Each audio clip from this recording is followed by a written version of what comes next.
Buen día, amigos. Buen día para todos en Venezuela que nos siguen en la señal de Global TV 65.com, también los que nos siguen en el canal 65 de Global, los amigos que nos oyen el programa a través de tugarapa.com y Aycaracha, los que siguen en el canal YouTube de Roja y Arenas y también en la página de Ender Arenas, enderarenas.com. Allí también tiene usted la oportunidad de seguir el programa de Francisco Rojas y Ender Arenas, que se transmite acá en Global TV. También los amigos de Periscope y los de Telered TV, que también lo llevan. Y nosotros estamos aquí como todos los días, tratando de hacer un gran esfuerzo para que ustedes también compartan con nosotros lo que se comenta en el país durante la semana y durante el fin de semana. Así que en unos instantes iniciaremos la conversación, pero antes quiero decirles que también usted puede seguir las incidencias de esta conversación en el Multivisión, en el canal Multivisión que lleva la señal a La Cañada, a Machiques, a La Villa, a La Concepción, etcétera, y también a otros canales, a otras compañías de cables que tienen la programación de Global TV. Dicho esto, amigos, solamente quería decirles, bueno, hubo el fin de semana un evento para conmemorar el tercer año de fallecimiento del presidente Chávez. Sí, señor. Por supuesto, con el siguiente, asistieron casi los mismos de ayer. Vino Ortega, vino el señor del Salvador, vino Díaz-Canel, que es el segundo de este caballero llamado Raúl Castro, y vino el inefable Evo Morales, que hubiera sido bueno que le hablara a los periodistas venezolanos y le contaran cómo va la historia del muchachito, porque con Ortega no se pueden hablar esas cosas después de que la muchacha aquella, Soy la América, ¿qué se llamaba? Soy la América. Soy la América, pues dijo aquellas cosas de él, y entonces a veces no es bueno preguntarle nada, ¿no? Hasta que vengan los periodistas del Boston Globe y entonces puedan hacer un trabajo tan bueno como el que hicieron en Spotlight sobre la vida, a la azarosa vida del guerrillero Ortega. Pero eso no es lo que nos trae a caso, sino que fue escuálida la representación, de verdad. Muchos presidentes solamente vinieron los que están más urgidos, pues. ¿Y será verdad lo que dice Henry Ramos, que se fueron con las manos vacías? Sí, se fueron con las manos vacías porque hasta última hora estuvieron tratando de conseguir alguito, pero no había porque ya no hay tanto dinero como había antes. Y que quede constancia que algunos dijeron, no me esperen para el cuarto aniversario, porque yo así no me voy. No, pero sí les pagaron sus cositas y en estos días se va a escenificar en Venezuela, porque se va a escenificar en la reunión de los países no alineados, que a Venezuela apenas le va a salir por 150 millones de dólares. Para eso ya están acondicionando algunos espacios en la isla de Margarita, donde hay problemas de electricidad y problemas de agua, pero en esos días seguramente los buques cisternas de la Armada venezolana y las plantas que tienen de emergencia pondrán electricidad en la isla por esos días. Y agua, ¿no? Y agua, sí. Sí, obviamente. Bueno, bien, pero son 150 milloncejos que están reservados para esa reunión, para que le den apoyo al presidente Maduro para poder justificar lo que dijo José Vicente Rangel de que Maduro estaba subiendo en las encuestas. Maduro ya se proyectaba hasta está subiendo 6 puntos intermensual. ¿Y qué argumento da Rangel? Porque hasta ahora lo que hemos sabido es que el gobierno sigue inmóvil, las medidas no se asoman, no han tenido los resultados que ellos esperaban. Inclusive todavía el país está esperando el asunto del dólar flotante, que Miguel Pérez Abad dijo que lo tenía en una semana y ya van para 3 o para un mes, y todavía nada que nada. ¿Cuál es el argumento que dice Rangel, Francisco? Bueno, el argumento de Rangel es que la gente está percibiendo como cosa curiosa, ¿no? El argumento de Rangel es un argumento solo producto de la mente no tan calenturienta. Yo diría que menos calenturienta que las calenturientas. Del mismo tipo que dijo que la oposición había comprado unos aviones en San Antonio, Texas, y los tenía en un sitio en Colombia, y Rangel incluso tuvo el valor de dar las coordenadas. Rangel, por cierto, de eso no ha vuelto a hablar más nada. Pero Rangel dice que que un estudio que hizo Interlace para el programa de Rangel, hecho en las colas de los automercados venezolanos, cuando la gente salía molesta porque no encontraba lo que andaba buscando, Le echaba la culpa a la oposición. le echaba la culpa a la oposición. Le echan la culpa a la oposición porque dicen ellos, los que están en la cola, que la culpa de que no se consigan los bienes es la oposición, que mandó 40 años, ¿sabes? Y no dejó nada para estos 17 años. Tanto es así. ¿No te parece que es un contrasentido? Porque en 17 años, con un país al que le quitaron 1.500.000.000.000 de dólares, 1.500.000.000.000 de dólares es suficiente para poder haber resuelto los problemas que la Cuarta República dejó. Pero resulta que la gente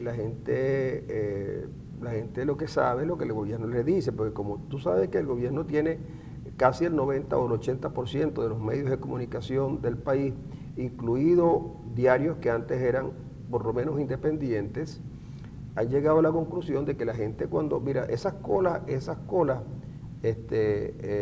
se hacen en esos sitios, le están sirviendo al gobierno para poder demostrarle a la gente, cuando van los dirigentes, se meten con la gente y le dicen, mira chico, el problema es que aquí la oposición durante 40 años no fue capaz de generar riqueza y bienes suficientes como para que pudiera durar más de 17 años.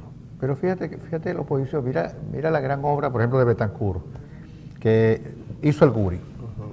La represa. La represa del Guri.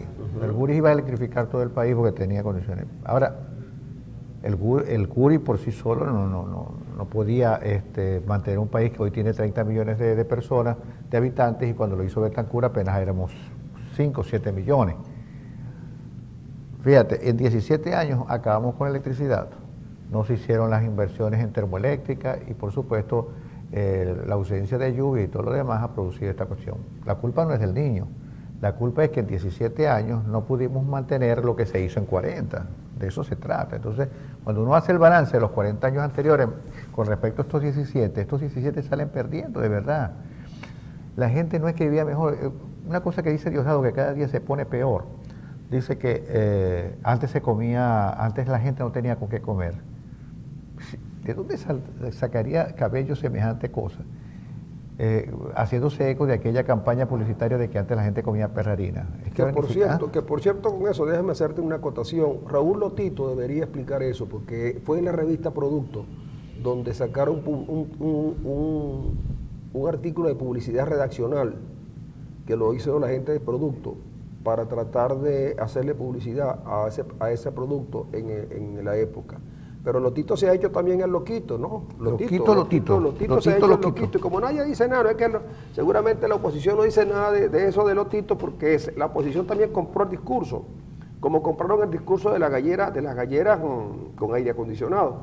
Pero lo que te quería decir es que efectivamente, cuando a este señor Chemel le preguntaron que dónde había hecho las encuestas, le dijo a José Vicente, mira José Vicente, tú sabes que yo hago encuestas.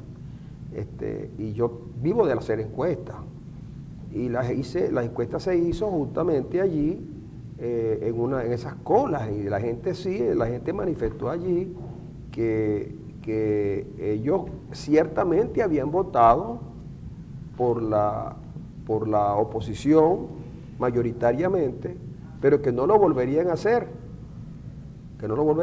porque llegó, creo que Elías Agua, uno de ellos, no sé si Elías Agua o Calixto Ortega, uno de ellos, y les explicó a la gente, cola por cola, toda Venezuela, que la culpa era justamente de la oposición, que no había logrado producir alimentos para estos 17 años. Pero mira que no está muy lejos todo, porque Iris Varela, nuestra flamante ministro de cuestiones penitenciarias, ella dice que la culpa del problema carcelario en Venezuela la tienen la oposición, porque ellos no hicieron nada en planes penitenciarios en Venezuela. Lo dice la señora Varela. El señor gobernador de Margarita también dice lo mismo, dice que el problema más grave que tiene el país es que los gobiernos anteriores no hicieron nada. Y entonces uno dice, y es verdad, yo hasta hace poquito yo creía, yo fui uno de los sorprendidos, yo fui uno de los que voté por la oposición. Te lo voy a decir ahora. Yo voté por la oposición porque yo creía que el gobierno de Maduro era ineficiente, que el gobierno de Maduro estaba conformado por una sarta de incapaces, que el gobierno de Maduro había mucho corrupto, que en el gobierno de Maduro se habían llevado 35.000 millones de dólares las empresas de tal. Entonces yo me dejé llevar por ese discurso. Pero ahora que ya me di cuenta de lo que dice José Vicente, concluyo en que efectivamente Maduro subió 17 puntos en enero y 17 puntos en febrero, y ahora el problema de Chemel es tratar de quitarle fuerza a la subida, no vaya a ser que se pase del 100%, y eso es imposible.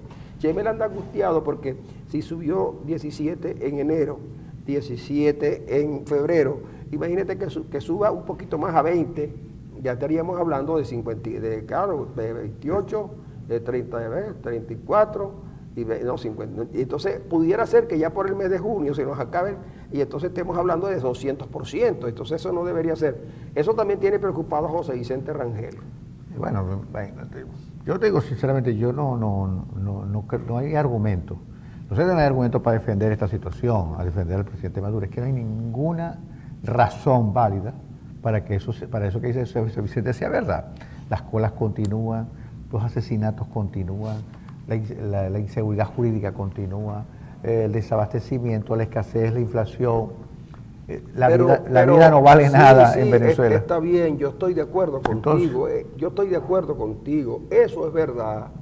Alta inflación, escasez, inseguridad, crisis en la salud, problemas con la educación. Todo eso es verdad, pero lo que los venezolanos nos dimos cuenta en estos días, porque también fue que nos dimos cuenta en estos días, es que primero en la oposición cuando gobernó no tenía motores.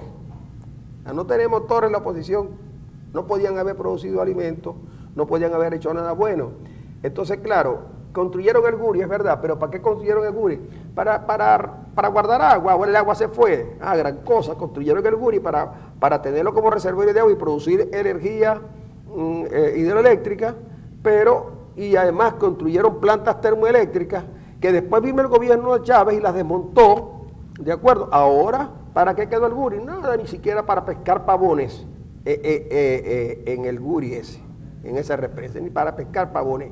Entonces, ¿qué vale la democracia decir que hicimos esto, que si el puente sobre el lago, si el gobierno está haciendo el puente Nigales también, que tiene 17 años y han construido 17%, pero es porque van vigilando bien, no vaya a ser que como es un puente sobre el lago también, no vaya a ser que los pececitos que lleguen al lago le coman los piececitos a los señores de Odebrecht.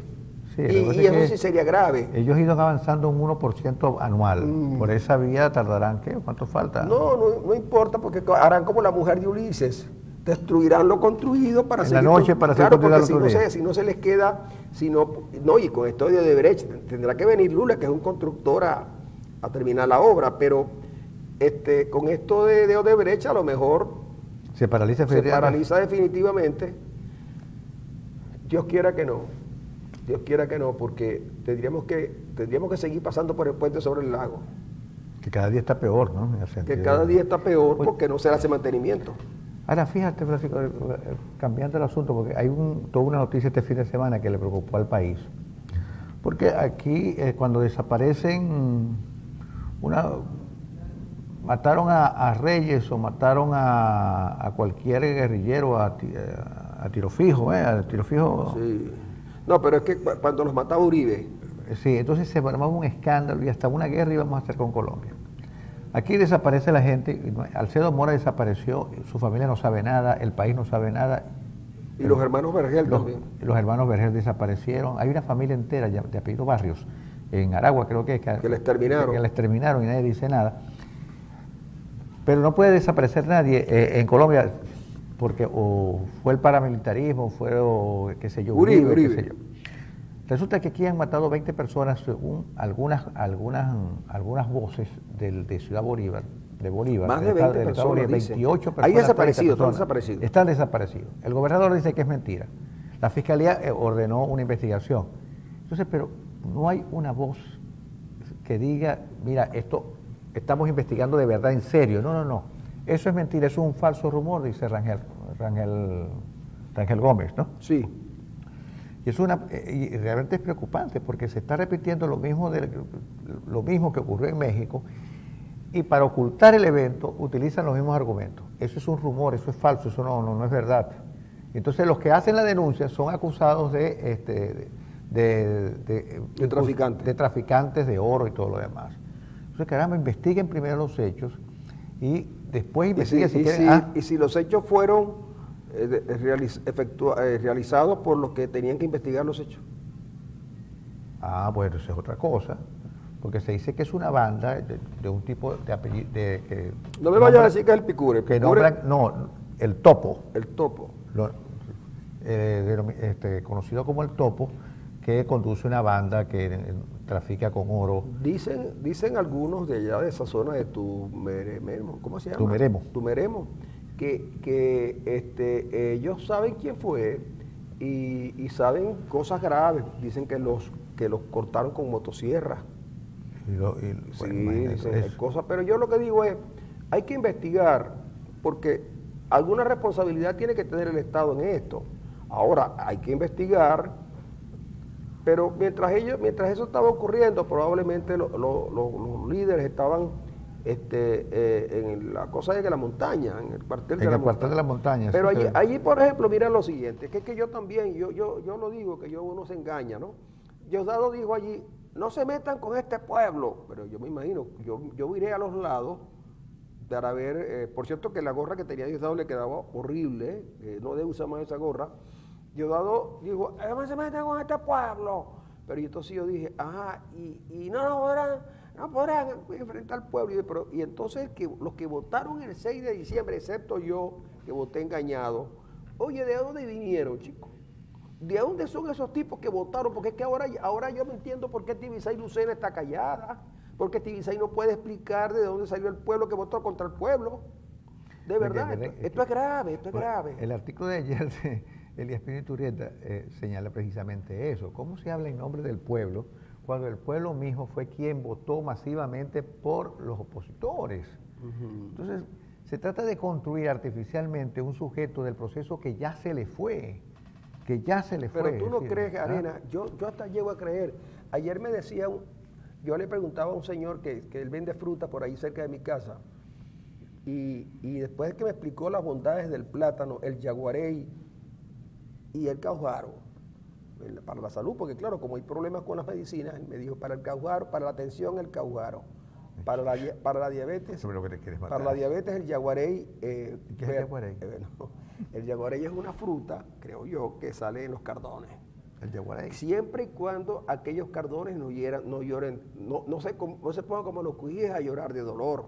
Pero el yaguarey, y es sabrosa, me dijo él, sabrosa. Entonces, y me dijo que el cambur verde mancha, pero que madurito, mientras más madurito mejor, porque sirve para un montón de cosas. Aparte de decirme las bondades también del jengibre. Pero yo le pregunto, ¿y cómo es la cosa? Dígame cómo es la cosa aquí, ¿qué es lo que está pasando? Me dice, lo que está pasando es que por la vía que vamos, vamos a dejar atrás todo eso que tiene que ver con los textiles y con los desarrollos industriales y tal. Y vamos primero a bodega, botica, conucos y conuco. Y lo siguiente, nos paramos ahí, después vamos, pesca, caza y recolección. Sí, volver a la comunidad primitiva. Sí, entonces el próximo motor a activar es que vamos justamente, en el próximo discurso, se va a promover la caza, la pesca y la recolección. Porque ahí sí vamos a recoger pero vamos a ser felices.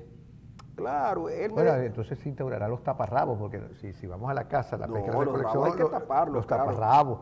Eso sí me gusta a mí, los taparrabos. Pero por eso, pero fíjate tú que el señor tiene razón, porque ¿quién se imaginaba que ya buscando los primeros años del siglo XXI, donde todo el mundo avisoraba, chicos, cosas increíbles de modernismo y de progreso, nosotros estemos proponiendo, es que es increíble. Entonces me dice, pero es que somos adelantados en el tiempo, me dice, cuando los Estados Unidos se vengan a dar cuenta de esto, de que nosotros ya nos dimos cuenta, o sea, hacen falta primero 5 gobiernos de Donald Trump seguidos. No, con uno basta.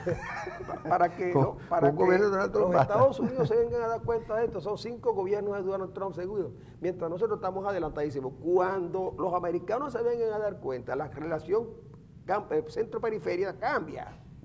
Y la periferia entonces comienza a influir en el centro, porque es una clase de economía política de primera. Y este señor lo que vende son frutas. Y claro, y los fruteros van a sustituir a los especialistas en las universidades. Fíjate si no se explica lo que dijo en estos días una brillante rectora de una universidad venezolana, donde dijo que la Asamblea Nacional no debía tener derechos a hacer nada porque debía seguir el ejemplo de lo que le hicieron a Ledesma en Caracas, ¿no? Sí. Entonces mira, yo creo que lo que en vez de estar consultando a brujos hay que consultar a esa gente. Mira, yo ayer vi una cantidad de zapateros, gente que repara zapatos y gente que comienza a reparar lo que sea, porque vamos para allá, arena. Porque bueno, pero fíjate, Francisco, que el mundo vive a una velocidad de vértigo. Mira, hacia una economía globalizada, transacciones impresionantes que se hacen.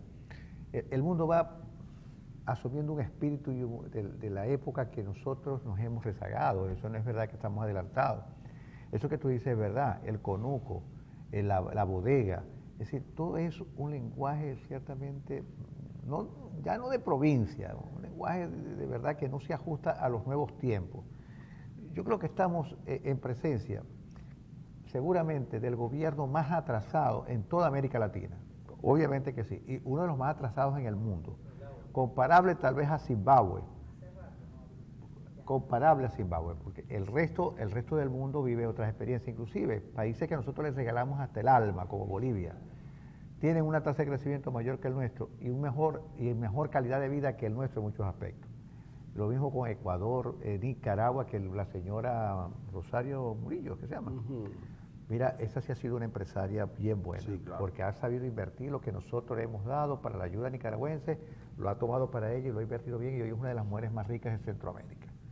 Así que... Y la familia de ella es una de las familias más ricas de toda Centroamérica. Exactamente. Entonces, yo creo que el próximo mes sale en la revista Forbes. Seguro. Ahora fíjate, nosotros deberíamos retomar las cosas. Yo creo que la retórica del siglo XIX que nos lleva a nosotros a la comunidad primitiva debe ser cancelado ya definitivamente, y decir al presidente Maduro que se ponga, ¿cómo se llama? Yo creo que nosotros, mira, a nosotros nos costó mucho llegar al siglo XIX. Y si bien es cierto... Pero mucho dolor, mucha sangre, pero nos va a costar menos llegar a la caverna.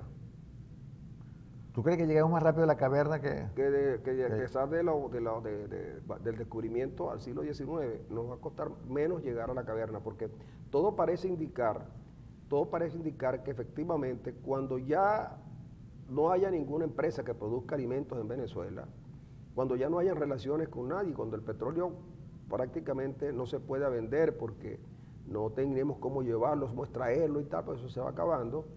Y como no queremos entregarle el petróleo, sino lo que le estamos entregando es la minería, tú sabes que la minería es ambientalmente destructiva, van a acabar con este país. Nunca nadie los había entregado. Nunca nadie se había atrevido a entregar oficialmente las riquezas mineras más allá del petróleo. Este es lo paradójico. Y te lo digo porque contra la explotación petrolera hubo muchas voces que se levantaron. Pero ahora los mismos que se levantaron contra la explotación petrolera no han dicho nada, ¿no? No han dicho nada. Pero es paradójico, ciertamente, que quien habla más de soberanía es quien más ha entregado al país. Y hoy tenemos un país hecho girones, es decir, un país que no produce nada, que no se consigue nada, con una alta tasa de homicidios. Mira, fíjate las consecuencias de las bravuconadas y de las cosas. Cerraron la frontera y se han producido 22 muertes como consecuencia del cierre de la frontera. Bueno. ¿Y de qué sirve? En estos días mataron a 2 guardias nacionales que traficaban con gasolina. Los mataron unos ladrones que querían robarle la gasolina que ellos estaban negociando. Te vamos a una pausa y ya regresamos con ustedes, amigos y amigas.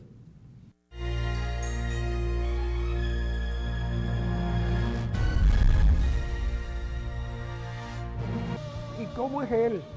Todavía se preguntan los venezolanos. ¿Y cómo es él? ¿Y en qué lugar se enamoró de ti? Pero lo que la pregunta era, ¿en qué lugar te enamoraste de él? ¿Es o no, Arena? Claro. Sí, es una pregunta que no se hace. Claro, porque ¿y cómo es él? No, y ¿cómo es él? Mira, hay una nota en la página de sucesos del diario Panorama de hoy que a mí me llama la atención, no tanto porque el crimen se haya cometido de manera tan horrenda como se cometió, porque en realidad en Venezuela estamos viendo cosas increíbles en estos casos de la criminalidad. Por ejemplo, hubo un hombre o dos tipos que asesinaron y descuartizaron a una señora.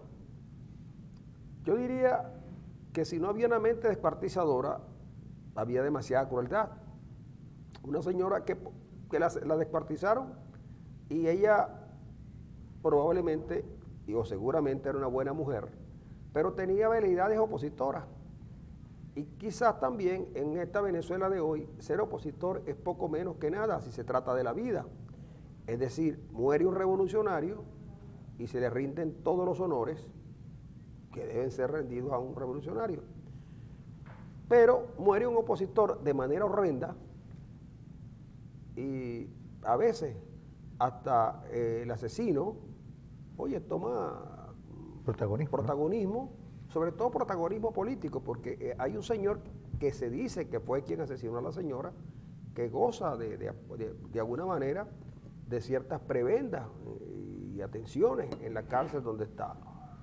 Ya está por la televisión, claro, videos y cosas. Porque el hombre, descuartizó a una mujer y el crimen no importó mucho. En días pasados también, en Maracaibo, una niña de 13 años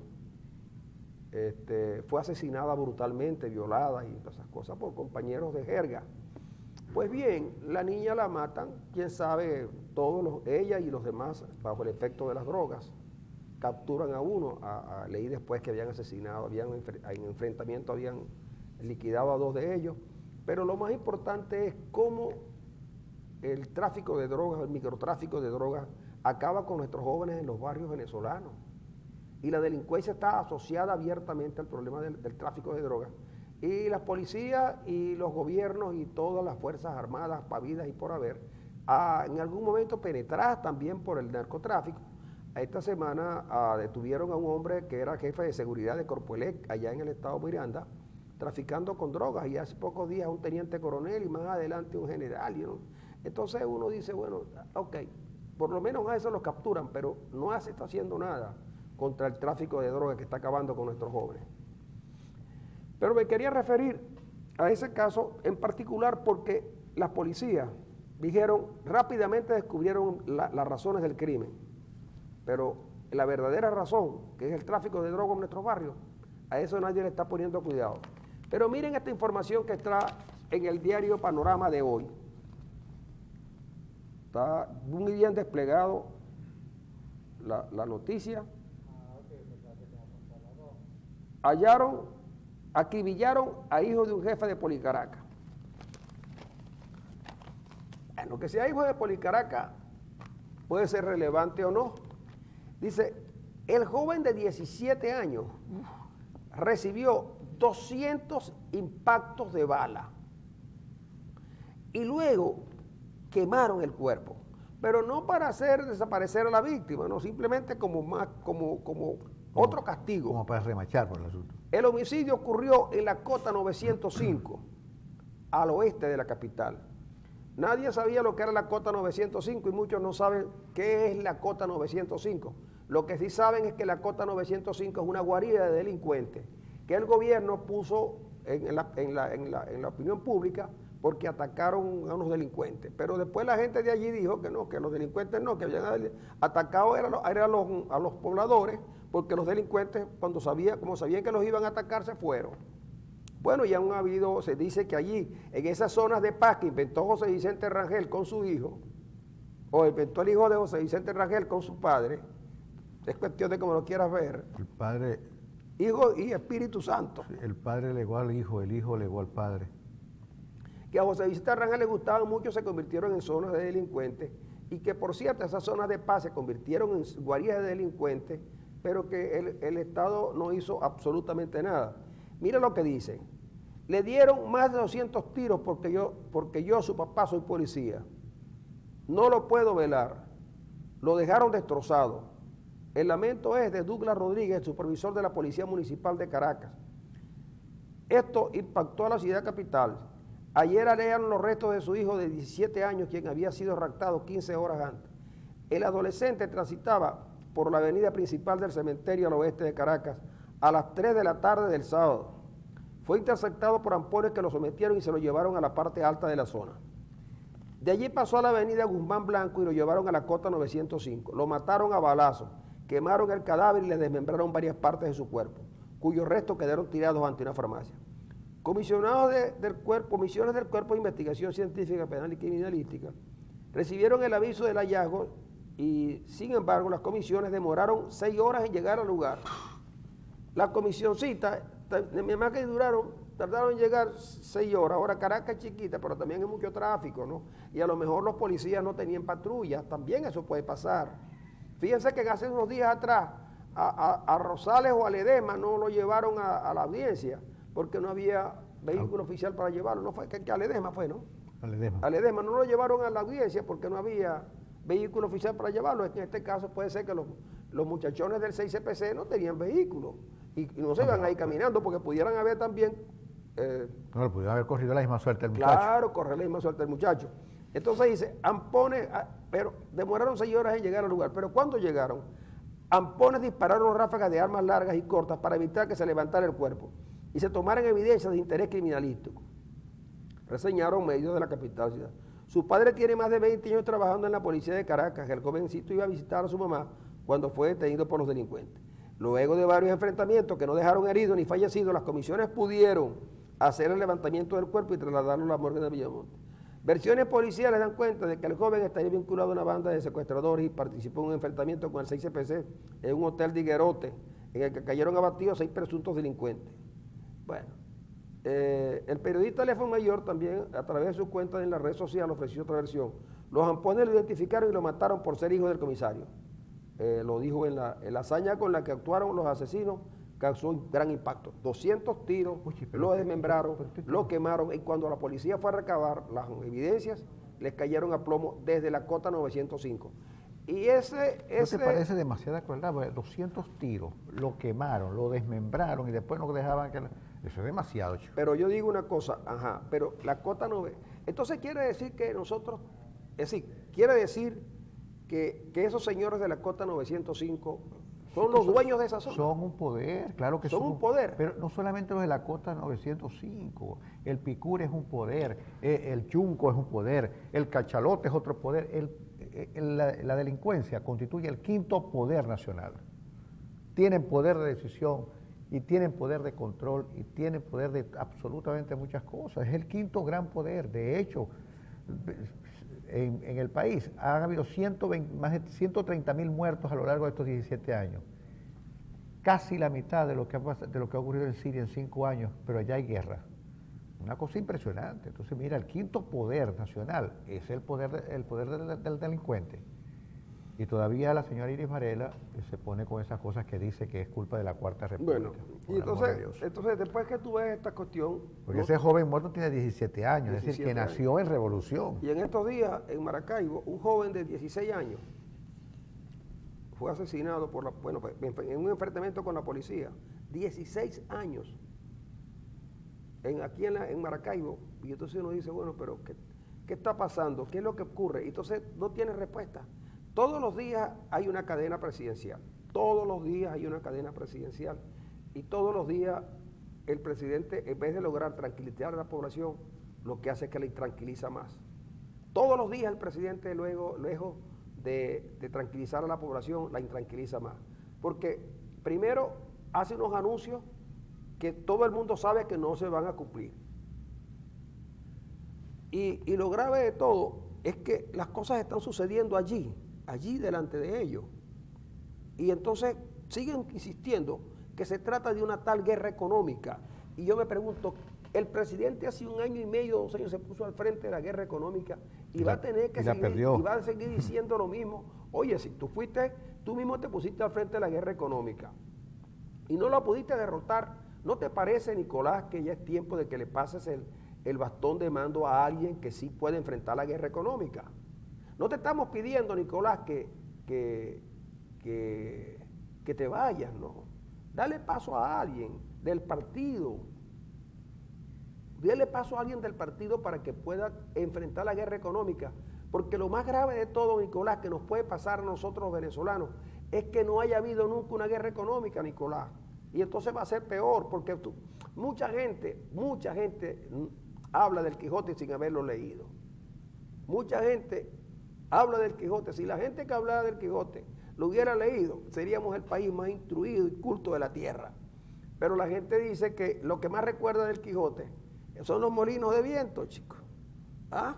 Bueno, y probablemente ese ha sido lo que más recuerda el presidente Maduro del Quijote, y ha construido un enorme molino de viento, que es eso, la guerra económica. Pero cuando tú llegas, cuando una pareja tiene su hijo, oye, hay una parte que tiene que ver con la alimentación del muchachito, que es fundamentalmente con la leche materna.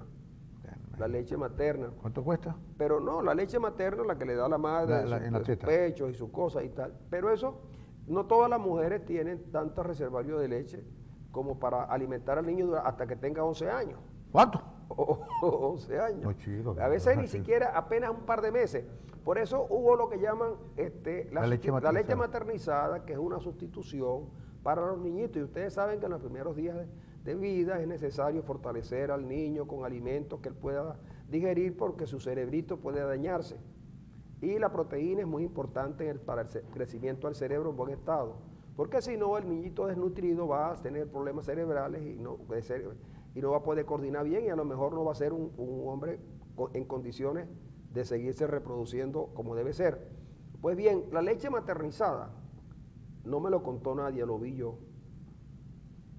Y el diario Versión Final señala que el precio de venta son 11.000 bolívares. 11.000 bolívares. ¿Pero en los bachaqueros? Sí, no en los bachaqueros. 11.000 bolívares es el precio de venta.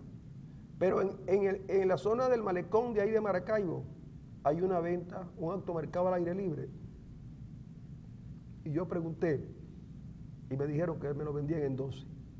En 12. En 12.000. Oye, pero ahora, una familia, sueldo mínimo, que trabajen los dos, y al muchachito tienen que dejarle en alguna guardería, digo yo, ¿no? O no sé, ¿cómo hacen para comprarle el alimento a ese muchachito? Y eso no va a sensibilizar a José Vicente Rangel, chico.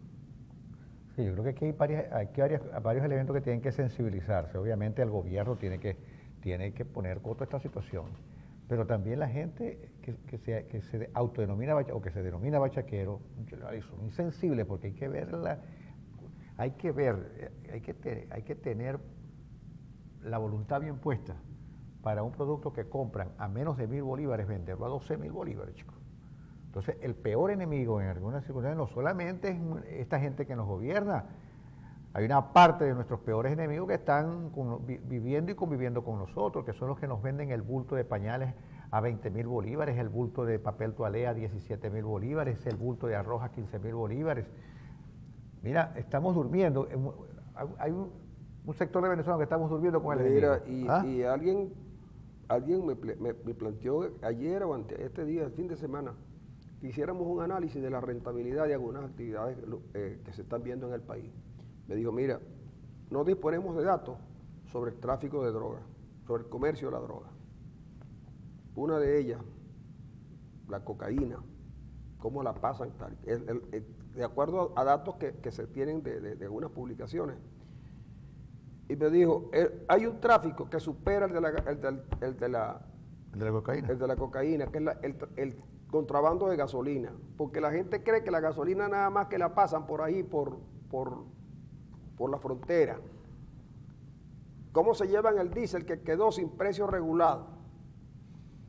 Pero cuando cogimos una parte de Zulia y analizamos el trabajo, el dinero que se produce en los bachaqueros y cómo va permeando una parte de la población, Oye, cuesta mucho creer. ¿Cuánto crees tú que un bachaquero se mete en el bolsillo semanalmente? Bueno, una cifra nos dio 80.000. 80.000. 80.000. Te dijo un bachaquero medio. Menos que medio. 80.000 bolívares. Sí. Mira, hay fortunas. Hay fortunas. Si es que el problema es que aquí el gobierno no quiere investigar. Pero aquí hay fortunas ya, en cuestión de años, mientras esto pasó, de gente que tú no te lo imaginabas. En la zona de los barrios, hay personas que dicen, pero si es que ayer hasta por la mañana no tenía nada y ahora estaba chequeando. Y entonces ahora resulta que sectores de la clase media se han dedicado al bachaqueo. Bueno, fíjate que en el caso de Maracaibo en particular es alarmante que no se consiguen taxis porque la gente ha desplazado su actividad hacia el bachaquerismo, porque es un negocio redondo. Pero lo que te quiero decir es claro, un poco la inconsciencia. ¿Tú sabes cuánto cuesta un bulto? ¿Tú sabes a cómo es el precio de la harina de maíz precocida? Mira, un paquete de harina de maíz hoy 400. A 20 bolívares. Y venden a 400. A 20 bolívares. El bulto trae 24. ¿De acuerdo? Un tipo de esos que tú conoces porque te lo venden, pues. Me dice, mira, a mí me traen semanalmente 2 bultos de harina. 48 paquetes. Y yo los pago a 20. Pero al que me los compra, al que me los trae, le tengo que dar, le doy 50 por cada paquete. Y él se va bien. Es lo que hace que me los pone ahí. 50 a él. Y ese le reparte a varios. Entre ellas la gente que vende empanadas y cosas y tal, que necesita. Pues bien, él vende eso entre 350 y 400 bolívares. Sí, y me dijo, voy a empezar a vender, por si acaso, salchichas, aceite de comer, y le dije, ¿a cómo tiene el litro de aceite de comer de maíz? Y me dijo, lo tengo ahorita para 1.500. Cuando tú sacas la cuenta de otros aceites, hay uno que es una marca de soya que es una cosa horrenda, con la que no estábamos acostumbrados a cocinar. Horrenda el olor, horrendo el olor. Dicen que es con soya, pero seguramente le meten otra cosita más. Pues entonces, el aceite de ajonjolí, tú conseguías el medio litro en 800 bolívares. ¿Cómo está ahora? Ahora está casi en 2.000. El aceite, el de canola, está en 3.000. Entonces el otro sube, precisamente porque esos que son sustitutos, suben, este sube también. Y me dijo, y es que aquí en Occidente nada más que los controla alguien. Ese es el corazón. Entonces, miren, lo que estamos diciendo no es mentira, es una verdad. Pero ¿quiénes están sufriendo? El pueblo, porque se ponen a perseguir para controlar. En estos días, en una zona de Maracaibo, había unos buhoneros, vendían poquitas cosas ahí, tenían sus cositas y tal, como yo le pregunté a ellos, y me dijeron, no, esto es para vivir, porque no conseguimos trabajo, no hay trabajo, para vivir. Claro, bachaqueando ahí en la calle, vinieron y se los quitaron. Pero Polar denunció que una cantidad de harina, 28.000 kilos, se los desviaron y no se sabe para dónde. La Guardia. Pero no se sabe para dónde. Entonces, eso seguro es el harina de maíz precocida que le cae al señor de quien te estoy hablando. Mira, fíjate que me decía un señor que hace unas arepas extraordinarias en Maracaibo, en la Circunvalación 2, que el proveedor de él es Polar. Él se molestó mucho cuando se habló de la supuesta intervención de Polar, porque dice que Polar le da la harina y él la paga en 15 días, por supuesto al precio que tiene que ser la harina, 20 bolívares. Y la Pepsi Cola, el refresco, las gaseosas, se las da para pagarla en una semana. Fíjense, una persona que recibe el apoyo de esa magnitud, obviamente le molestaría, en todo caso, la intervención coercitiva de Polar, porque él dice que Polar es la única empresa que le proporciona el material para trabajar él y le cobra 15 días después. Sin embargo, bueno, el gobierno, la palabra favorita del gobierno es llamar ladrón a Mendoza y a todo lo demás. Pero yo creo que lo que te decía anteriormente, nosotros dormimos con el enemigo, porque hay que ver la ambición del bachaquero. Un pañal que cuesta no sé cuánto, o una toalla sanitaria que cuesta, no llega No, a... y no solamente la ambición del bachaquero, tienes la ambición del tipo que está haciendo, y quién, si el país no tiene dólares, ¿quién surte al mercado paralelo?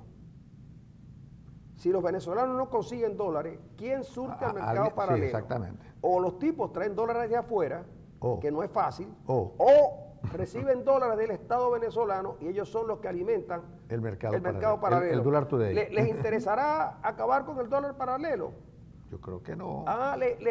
Ahora dicen que van a llevar de 6.30 a 10, pero mientras tanto, mira el diferencial y multiplica los meses y la cantidad de dólares que les entra, para que veas que en cuestión de semanas se hacen multimillonarios. Entonces, si esto es así, tú llegas y te dicen, ¿cómo está el dólar? Entonces vienen los señores, te hacen un cálculo y te dicen 1.000. Si alguien tiene necesidad de 20 o de 50 o de 100 dólares, porque necesita comprar medicina, porque no las consigue aquí. Ayer me decía una señora que llegaba en el vuelo de América, que el avión venía con muy poca gente, y los aviones no pueden volar con tan poca gente. Entonces me dice que ella tiene un medicamento que aquí no se consigue, y que allá podía comprar para 3 meses. Pero ¿para qué compró 3 meses si para 3 meses, si 3 meses no lo voy a conseguir? Es decir, que va a haber muchos venezolanos que se va a morir, o se le va a agravar la enfermedad. Claro. Y entonces cuando alguien plantea, ¿cuál es la salida? La salida es seguir exaltando a Chávez. La salida es hacer una manifestación desde el hospital militar hasta Fuerte Tiuna. ¿Para qué? Chávez no nos dejó nada. Bueno, sí nos dejó. Bueno, sí, pero Chávez no nos dejó el estado más corrupto del continente. Chávez no nos dejó nada. La gente va a olvidar a Chávez porque los que siguieron gobernando después de Chávez ni siquiera tienen su carisma, ¿vale? Y creen que resucitando a Chávez, diciendo que Chávez no murió, sino que cambió de paisaje, que Chávez no está enterrado, sino que está sembrado. No, mira, la gente, a la madre, o al padre, o a los abuelos que tienen que conseguir la leche a 12.000 bolívares, poco le dicen los ojos de Chávez. Sí, es un esfuerzo gubernamental por convertir a Chávez en una religión oficial, y ha costado. Yo creo que bueno, yo no le paré mucho, pero en el ánimo de la gente pasó muy desapercibido los 3 años, de la conmemoración de los 3 años de la muerte de Chávez. Es decir, en el sentir de la gente, por lo menos en Maracaibo, eso pasó por debajo de la mesa. Nadie, yo creo que ni se enteró.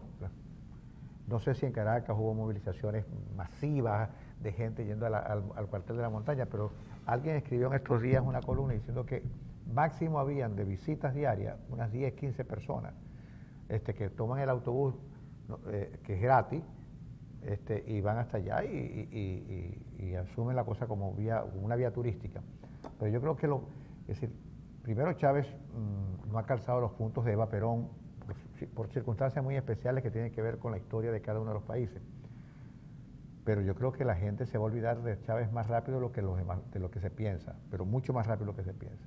Porque el legado que nos dejó es un peso demasiado grande. Hoy hay un trabajo de Runrunes que tiene encartado tal cual, que dice Chávez World Record, los récords mundiales de Chávez, el país más corrupto del continente, los 3 dígitos de inflación, el bolívar que no vale nada, un país lleno de homicidios, los planes que son dominantes, no hay papel toalет, el talento que se ha fugado, más de 1,5 millones de venezolanos que se han ido al exterior.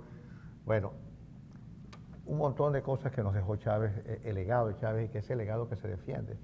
Yo creo que es necesario ya superar el legado de Chávez y andar en otra cosa, y andar en otro proyecto, porque el proyecto que nos dejó ha fracasado. Fracasó desde un comienzo y sigue fracasando, y hay gente que sigue aventurándose en él. Yo creo que de todas maneras, mira, nosotros con esto lo que pretendemos es sensibilizar a la opinión pública y en particular al gobierno, porque no es cierto que el venezolano la esté pasando bien, y no es verdad que los que ayer votaron por Chávez, por la oposición, primero no lo hicieron por la oposición, votaron contra el gobierno.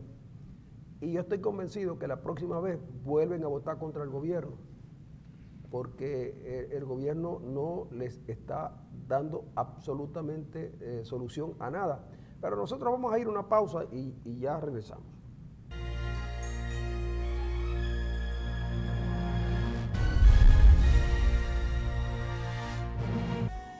Aquí seguimos, amigos, y es obvio y casi obligatorio hablar del problema eléctrico. En estos días el ministro de Electricidad estuvo zambulléndose en las aguas de la represa del Guri. Esto no pasaría de ser una anécdota porque seguramente el señor general tiene grandes dotes de nadador y a lo mejor entre sus hobbies está el buceo. Y me dicen que las aguas del Guri son aguas especiales para el buceo. Y para la salud también, porque tiene mucho hierro. Ajá, pero entonces resulta que el problema está en que después de haber gastado 60.000 millones de dólares preparando enfrentando la emergencia eléctrica, ha pasado tanto tiempo desde aquel gran apagón que hubo en Venezuela y que originó diversas explicaciones para decirnos a los venezolanos que había pasado, desde el clásico saboteo que llevó además a la Fuerza Armada a tener control de las estaciones, subestaciones eléctricas, y hasta cosas como por ejemplo que un rabipelado, esos animalitos que son, si se quiere, muy inofensivos y que uno generalmente en algunas carreteras los ve tirados allí porque los automovilistas los atropellan en horas de la noche.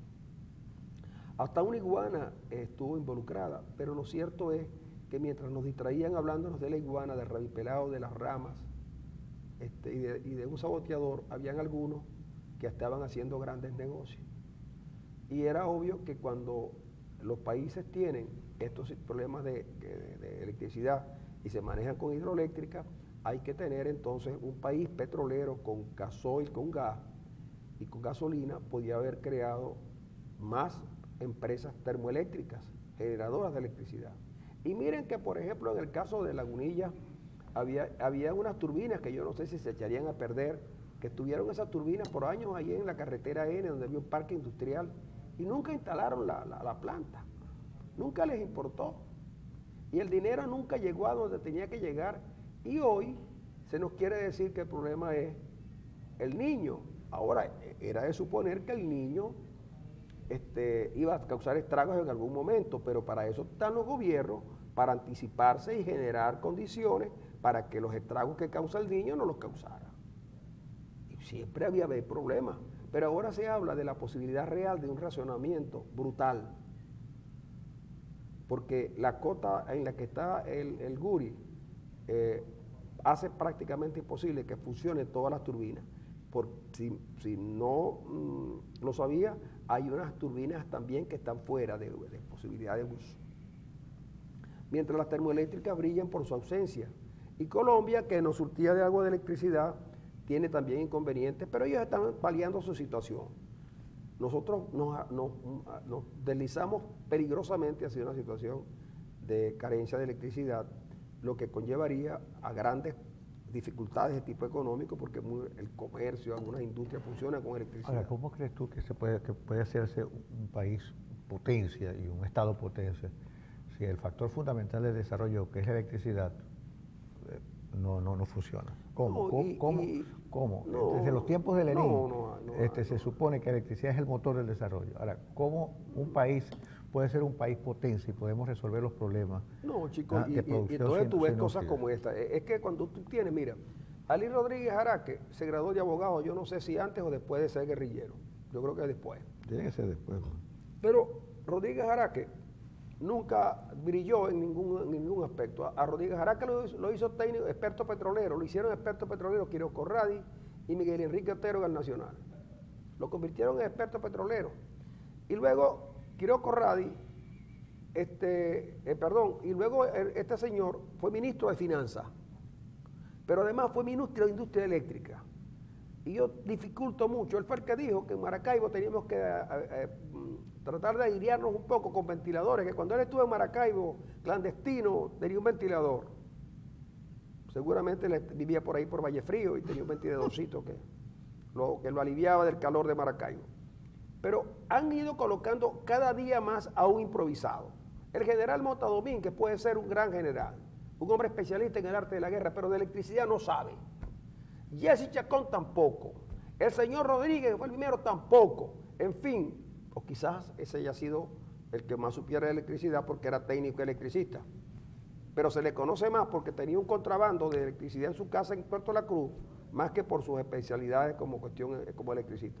Entonces, ¿qué pasó? Hubo unos tipos que se enriquecieron prometiendo arreglar el problema. Pues miren, todo parece indicar, con alarma lo digo, que nos deslizamos hacia un problema eléctrico de incalculables proporciones. Pero miren qué pasa con el agua de Maracaibo. Se está incendiando está en un incendio desde hace días de la Sierra de Perijá. Sierra de Perijá, donde también nacen algunos de los ríos. No, en Sierra de Perijá está el reservorio de agua más importante. Algunos de los ríos que surten las represas de Maracaibo, del Zulia para el agua de Maracaibo, los puertos, etc. ¿Y qué pasa? Bueno, que nosotros no tenemos cómo combatir esos incendios. Y alguien me dijo, no, pero ya el incendio cogió para Colombia. O sea, que a lo mejor como cogió para Colombia, los colombianos van a tener que buscar la manera de enfrentarlo, ¿no? Con helicópteros y tal. Ya dicen los bomberos que ellos no tienen, que la altura es tanta, que ya ellos no tienen posibilidad de enfrentar el incendio. Pero entre tanto Maracaibo pasa por una sequía enorme y la empresa Hidrolago dice que son 144 por 36, pero será en la casa de Freddy Rodríguez porque en muchos sitios no llega el agua. Y no dan explicación, ni dicen cuándo va a llegar. Ahora, leí en estos días un artículo muy acertado en el diario La Verdad de Eliana Pineda, que es una especialista en cuestiones ambientales, y dice que hay que construir embalses cada 10 años. Que Venezuela no tuvo mayores problemas porque los construyeron, ¿de acuerdo? Cuando la población era mucho menor. Eso está diciendo. Exacto, cuando era mucho menor, incluso la cuestión eléctrica. La construyeron cuando era mucho menor y por supuesto hubo electricidad por la libre. Pero ahora no hicieron absolutamente nada. Y el de la Huertosa, el proyecto de la Huertosa en los Andes, pues se ha llevado toda la plata del mundo. Y no lo han podido resolver. Y entonces, ¿qué otra cosa tendría que pasar en este país? Que ya no nos haya pasado. ¿Qué otra cosa tendría que pasar en este país para que alguien diga, caramba, ya está bueno? Ya está bueno, miren, no sigamos diciendo que somos un país potencia, ni sigamos diciendo que estamos construyendo el hombre nuevo, porque el hombre nuevo todos los días, ese muchacho que mataron ayer en Caracas, era un hombre nuevo. ¿El de 200 tiros? Sí, claro. Y el muchachito que mataron en estos días por allí por los lados de la Concepción, era un hombre nuevo. ¿Y la niña? Y la niña que murió hace poco, era una niña nueva. Era una niña nueva. Y eso no va a preocupar, digo yo, a José Vicente Rangel. Yo no creo que les preocupe mucho, ni a José Vicente, ni a Pérez Pirela, ni a Zurda Conducta, ni siquiera a Nicolás.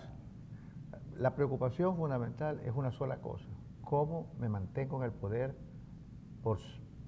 hasta el fin de los tiempos. Esa es la preocupación más importante. Ya lo dijo Cilia Flores. Cilia Flores dio una sentencia alemana. Vamos a estar hasta el 3000, imagínense ustedes, ¿no? Hasta el 3000 yo creo que no existiríamos como país, yo creo que nos quedaría muy poco si ya no estábamos totalmente destruidos, porque hay que ver la capacidad destructiva que han tenido en estos 17 años.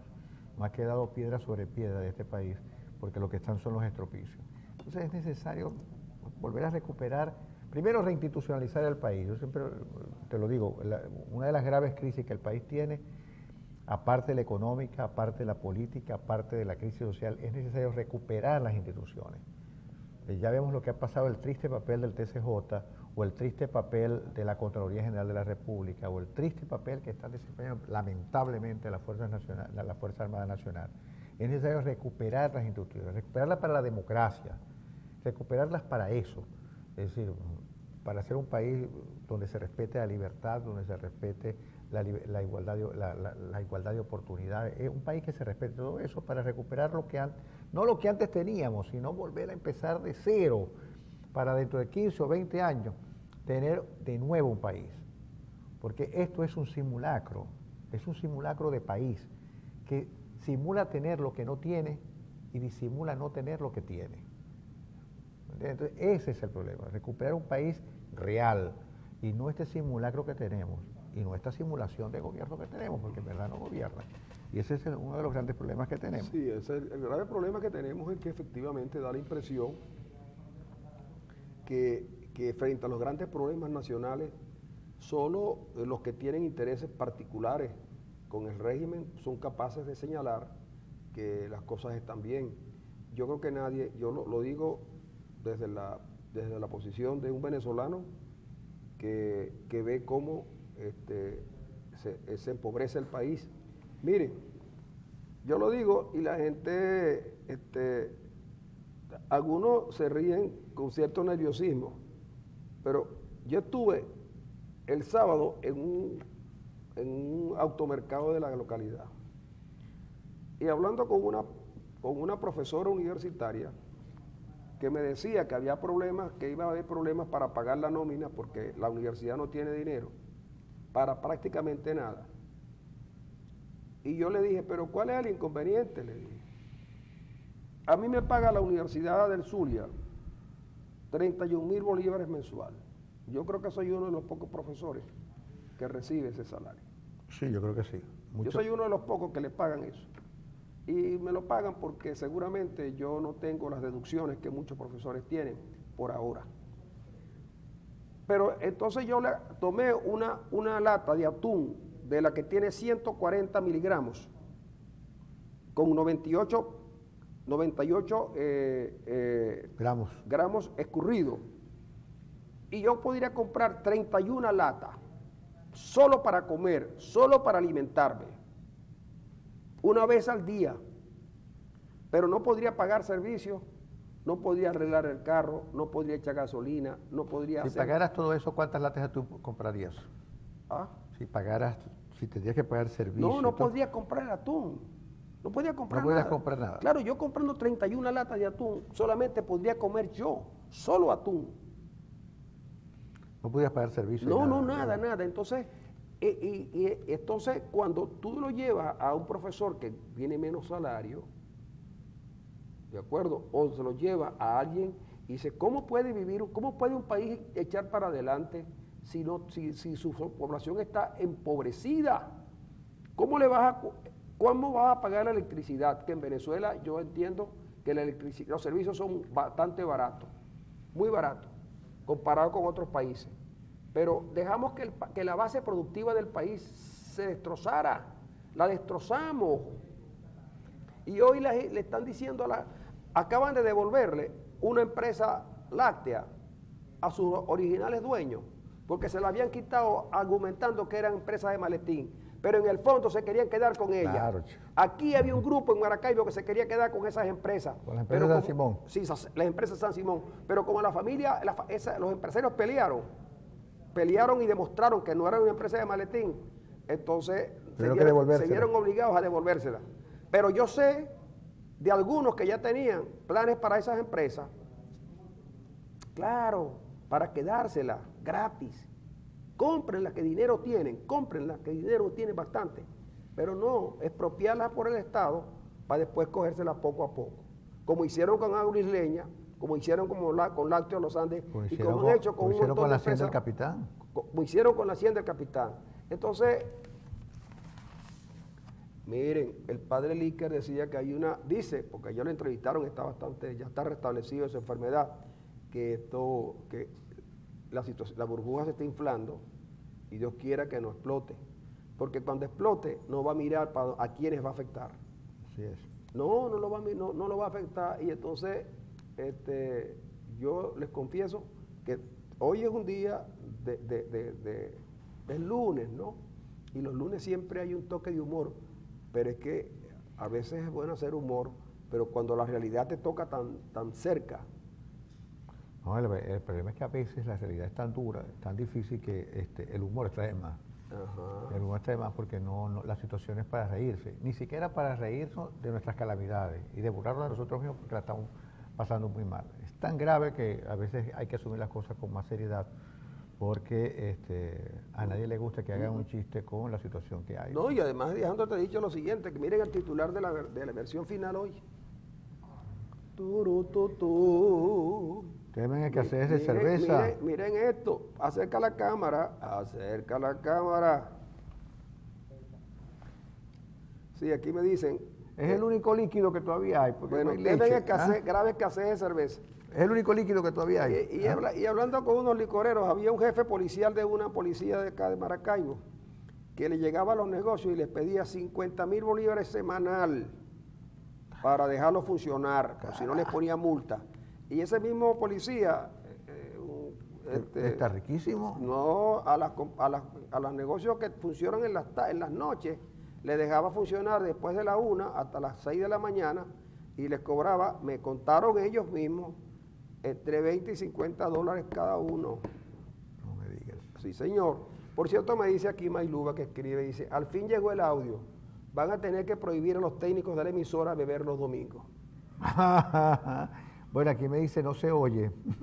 Bueno, pero ya, yo les digo, ellos ya no beben los domingos, ni los sábados, ni los viernes, tampoco los jueves, ni los días de carrera, porque es que difícilmente, a ellos los invitaron a participar en un concurso para saber cuál es la arepa más sabrosa. Sí, mira, ahí la pelea es dura porque ellos comen arepa de todas partes. Fíjate, dice Isidro Reverol, preocupado porque él gana un sueldo mínimo y tiene que pagar impuestos.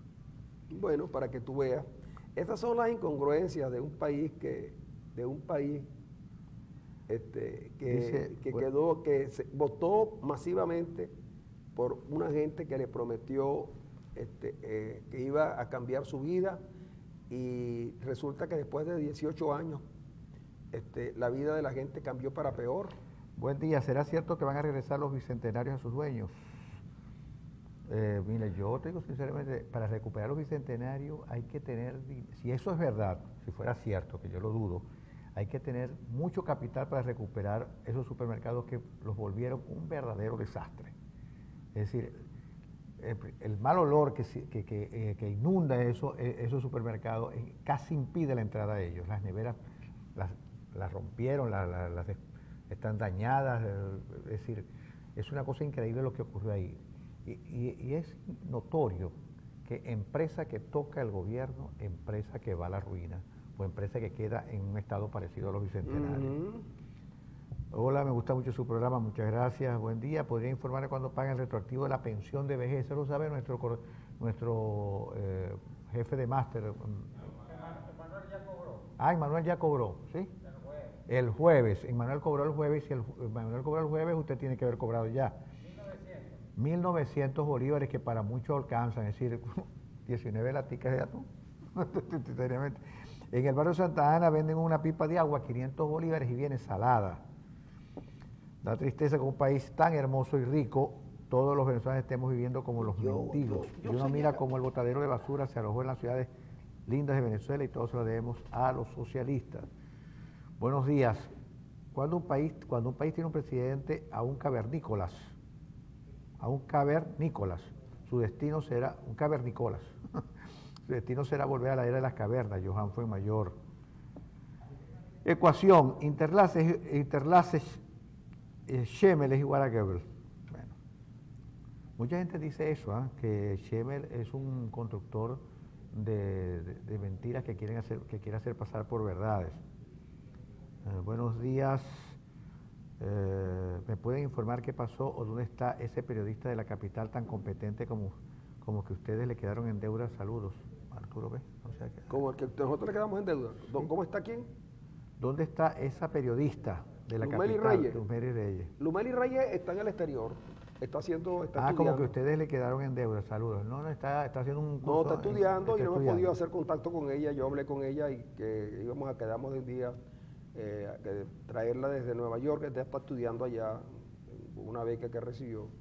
Pero ella regresa al país en poco tiempo y nosotros seguramente mañana vamos a tratar de contactar al Chiro Molina para que nos hable un poco de la situación esta de los mineros desaparecidos en Tumeremo. Y que ahí hay mucha información. De verdad que lo que cuentan es que a los mineros los desaparecieron 28 más o menos.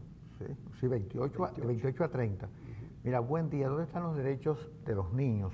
Mi nieto, dice esta persona que nos escribe, presenció la muerte de su padre. Tiene 7 años apenas. Él vio lo que le hicieron. Eso no puede ser así.